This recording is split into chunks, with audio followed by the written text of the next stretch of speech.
This has been a messy couple of weeks, to say the least, for the NFL, because within the last year, 4 star players have all been arrested for either child abuse charges or domestic abuse charges. Most recently, Adrian Peterson of the Minnesota Vikings was arrested on child abuse charges. Then Ray McDonald, back in August, was arrested for allegedly hitting his pregnant fiancée. Back in June, Greg Hardy, defensive end for the Carolina Panthers, was convicted of threatening to kill his girlfriend. And then, of course, the infamous Ray Rice elevator incident with his then fiancée that was caught on camera for the entire world to see.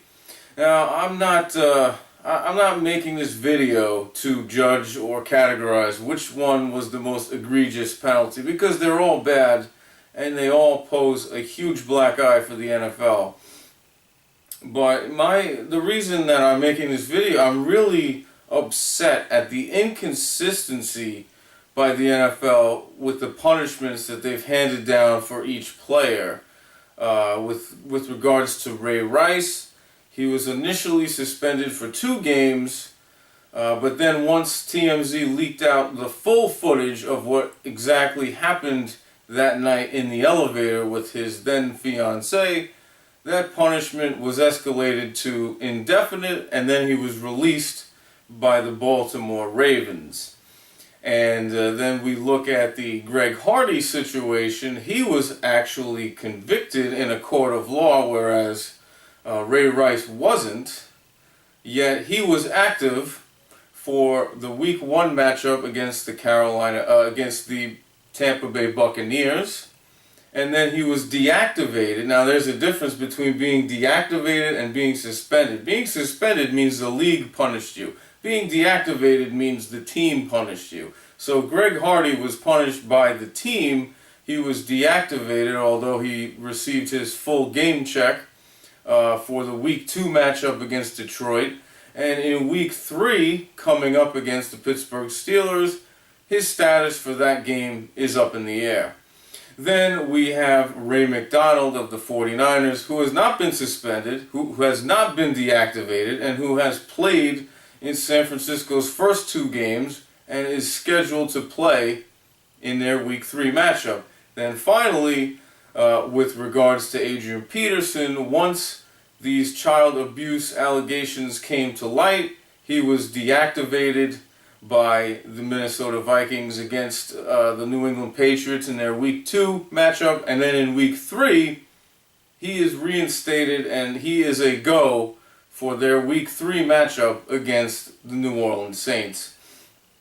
So, as I look at these situations and how varying and how different each penalty is, it's very disheartening to see that. Especially, I think, as these allegations keep coming up and players keep getting arrested for similar things, it seems like Roger Gooddell he's gun shy. He doesn't even want to make a decision. He'd rather leave it up to the team, much like what he did in the 3 cases with Ray McDonald, Greg Hardy, and Adrian Peterson. It seems to me that he's so damaged by the negative backlash with regards to Ray Rice, he doesn't even want to make a decision on these other 3 guys, so he just leaves it up to the team.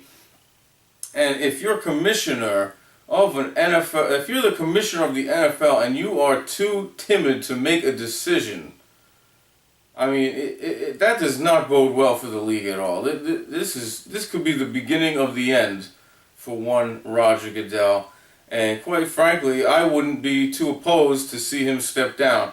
This is not.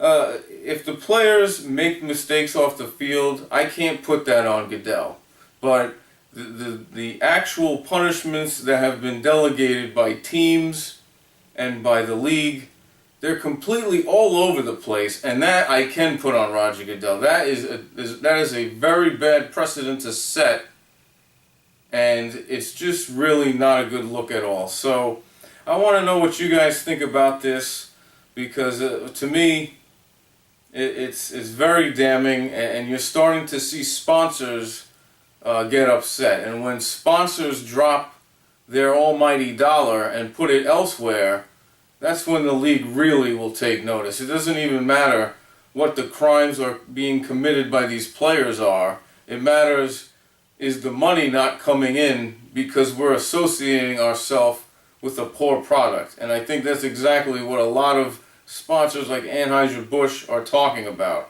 So comment below, subscribe to my channel. That's all for now. It's Football Rob signing off.